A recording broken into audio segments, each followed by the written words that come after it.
from emperors, pharaohs, and kings. God has been always through the ages speaking to people through dreams and visions.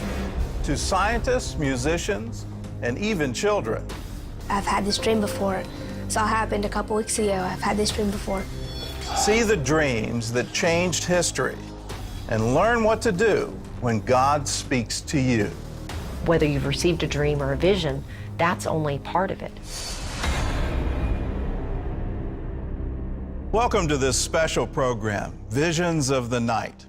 Tonight, when you go to sleep, you'll have an average of 4 dreams, whether you remember them or not. You may dream about flying, falling, failing a test, or even showing up to work in your pajamas. So what do your dreams mean? Are they caused by stress or a late night snack? Or is God trying to tell you something? In the Bible, God often used dreams to warn people about bad choices or coming disasters. Sometimes he spoke directly, and other times the dreamers needed someone else to help them interpret.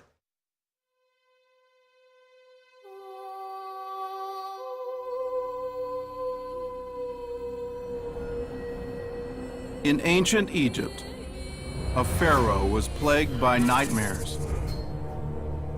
So he sent for a Hebrew prisoner named Joseph. I have had a dream, and there's no one who can interpret it. But I have heard it said of you that you can understand a dream to interpret it. It is not in me. God will give Pharaoh an answer of peace. In my dream, I stood on the bank of the river. Pharaoh shared his first dream of the 7 fat cows, eaten by the 7 thin cows. Then the second dream, about the 7 good heads of grain, devoured by 7 withered heads. I told this to the magicians, but there was no one who could explain it to me. The dreams of Pharaoh are one. God has shown Pharaoh what he is about to do. Then Joseph interpreted Pharaoh's dream. 7 years of plenty for Egypt, followed by 7 years of famine. Joseph's interpretation got him promoted to Pharaoh's second in command and saved an entire nation. Whether you've received a dream or a vision, that's only part of it. Interpreting it and applying it is really where the growth comes. Throughout the Bible, God sent messages in dreams. For some, those messages were warnings.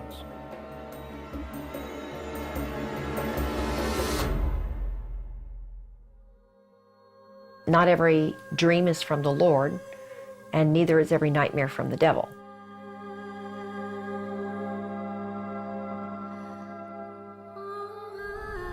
After the fall of Sodom and Gomorrah, Abraham and his family moved south through the Negev desert.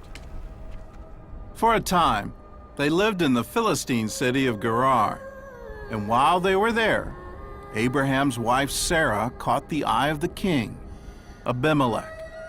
Abraham, fearing for his life, introduced her as his sister, so the king took Sarah to be part of his harem.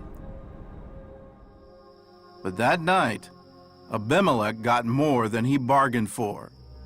Abimelech, you are a dead man, for that woman you have taken is already married. Now, this is not a good dream. When God shows up in your dream and says, I'm going to kill you, I think this qualifies as a nightmare. And I love what it says. It says, very early the next morning he got up and he took Sarah back to Abraham and he loaded them up with riches and jewels and said, please leave my country.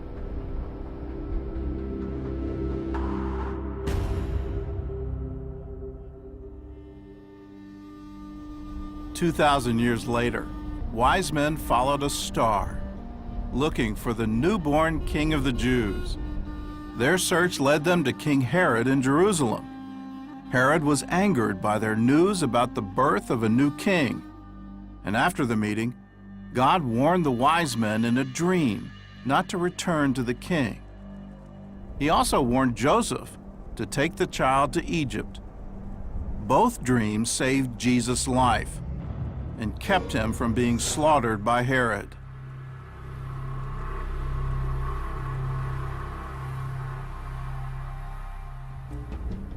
At the end of Jesus' life, God sent another warning dream, this time to a Roman.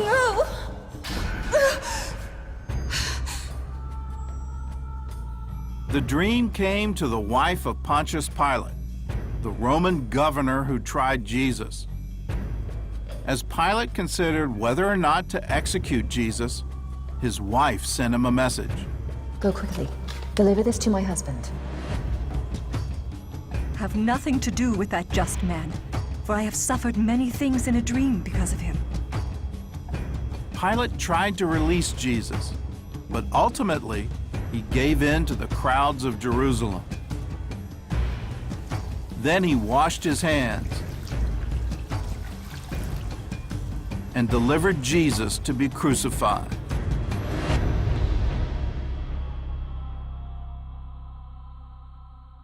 That was a warning dream. And Elihu talked to Job. Elihu was a friend of Job, and he told Job that surely God had warned him because he listed out that these things come in dreams, that God speaks in the visions of the night.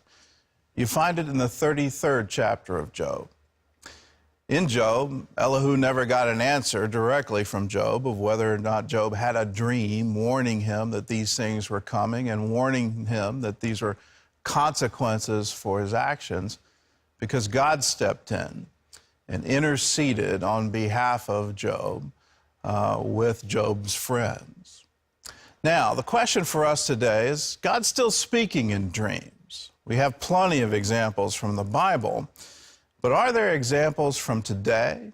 Are there examples from history?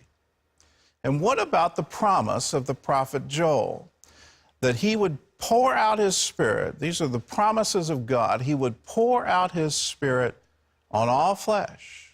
Your young men shall see visions. Your old men shall dream dreams. For almost 300 years after Jesus' death, his followers endured great persecution throughout the Roman Empire. Then suddenly, the tide turned, and Christianity became the official religion of Rome. It all started with an emperor who said a prayer and had a vision that changed history.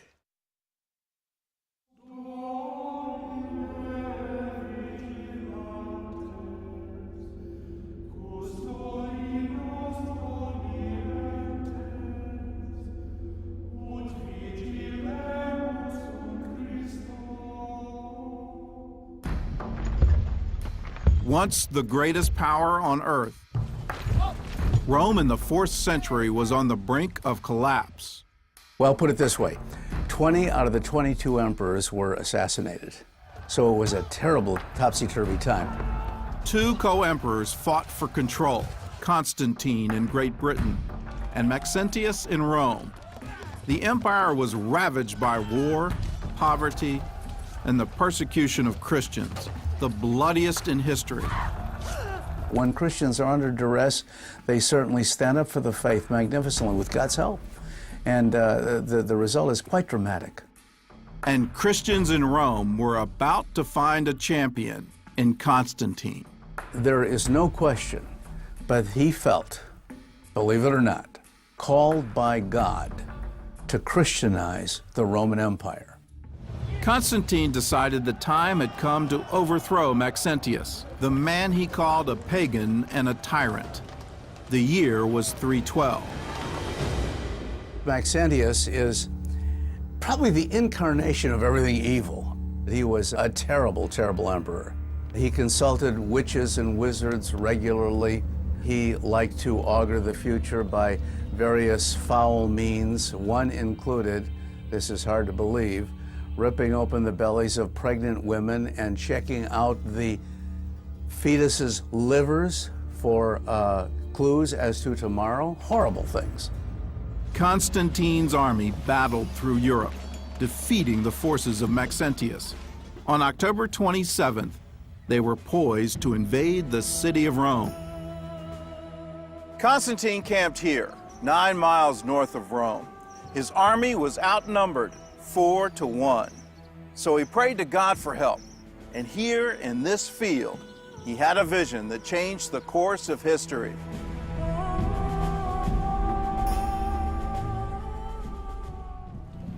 Around noon, Constantine looked up at the sky and saw a sign above the sun. The symbol was a cross formed by the Greek letters chi and rho, the first 2 letters in the name of Christ. Above the sign were the words, "Conquer by this." That night, the strange sign appeared again.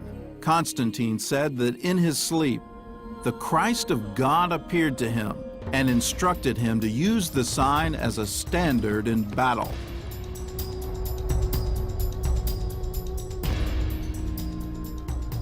The next morning, Constantine ordered his soldiers to mark the symbol on their shields, and under the sign of the cross, they headed for Rome. On the other side of the Tiber River, Maxentius sent his troops to meet Constantine, while he stayed behind in Rome. October 28th marked the 6th anniversary of the reign of Maxentius. To celebrate, he held a day of public games here at the Circus Maximus. But instead of cheering, the crowds turned on him. They shouted, "Constantine cannot be overcome."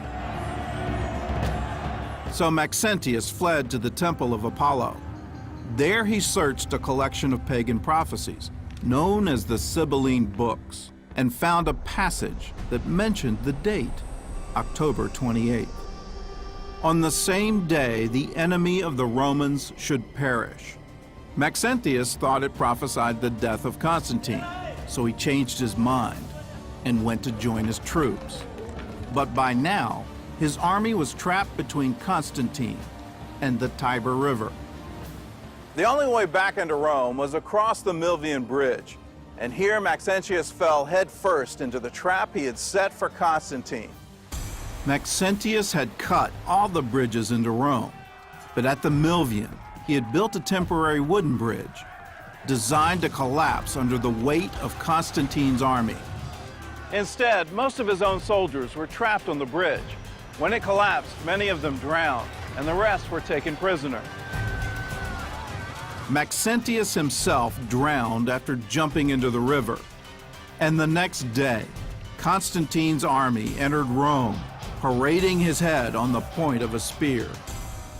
Today, Constantine is known as the first Christian emperor. But was it a real conversion, or just a smart political move? There may have been political benefits for Constantine to do that. I've never understood why he must be only a totally sincere Christian convert or only a calculating politician. There could have been a little of both involved. As emperor, Constantine remained the head of Rome's pagan priesthood, and his coins bore the image of the Roman sun god, Sol Invictus. He also declared a national day of rest on the Roman Day of the Sun. There's no question that Constantine was somewhat of a mixed Christian when it came to controlling the empire. He said, look, we're in a transition period. Please understand that I am emperor of all of the Romans, including the pagan Romans, so give me a little time and we'll phase these out. And he did. The true extent of Constantine's conversion is debatable, but his influence on Christianity is undeniable. Within a year, he and his co-emperor issued an edict of toleration. They granted permission for all religions to worship freely and ordered the return of property seized from persecuted Christians. This was a dramatic move. When Constantine was converted, it was at a time when only 10% of the Roman Empire was Christian. At the end of the 300s, 95% of Rome was Christian. Less than 400 years after the death of Christ, his followers had become the most influential religious group in Rome. And with this sign, Christianity had conquered the Roman Empire. Constantine's dream changed the course of an empire. And throughout history, Artists, athletes, and inventors have been inspired in their sleep. That inspiration came regardless of religious belief, and even when there was no belief in God at all.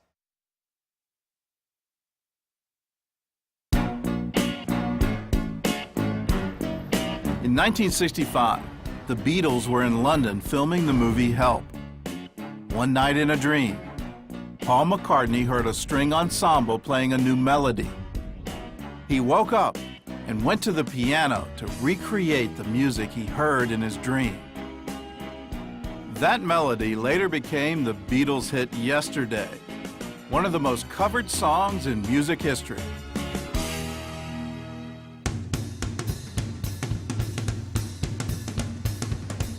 In 1964, pro golfer Jack Nicklaus was having a bad slump and routinely shooting in the high 70s. Then suddenly, his game improved. And here's how he explained his overnight success. I had a dream, and it was about my golf swing. I was hitting them pretty good in the dream, and all at once I realized I wasn't holding the club the way I've actually been holding it lately. I was doing it perfectly in my sleep. So when I came to the course yesterday morning, I tried it the way I did in my dream, and it worked.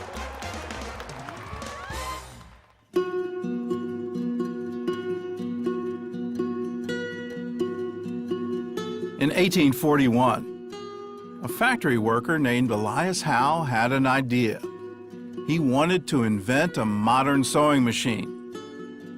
He worked on the model for 5 years, but couldn't get the needle to work. Then one night, he had a dream that changed his life. He dreamed that he was in a strange country, surrounded by natives who were about to kill him. In the dream, he noticed that the natives carried spears with holes in the heads. And even in his dream, he realized that this was the solution to his problem, putting the eye in the point of the needle instead of the base. At 4 a.m., he woke up and went to his workshop. And by 9 o'clock, he had finished a new working model of the machine.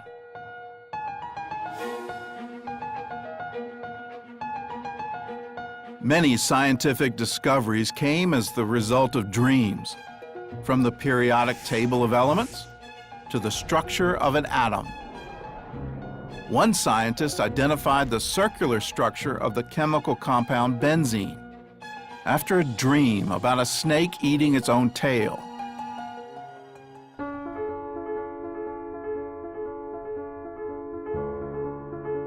In 1953, two scientists, James Watson and Francis Crick, were working to identify the structure of DNA. Then one night, Watson had a dream that he was looking down from the top of a spiral staircase. The image led him to identify the double helix structure of a DNA strand, one of the most important scientific discoveries of the 20th century.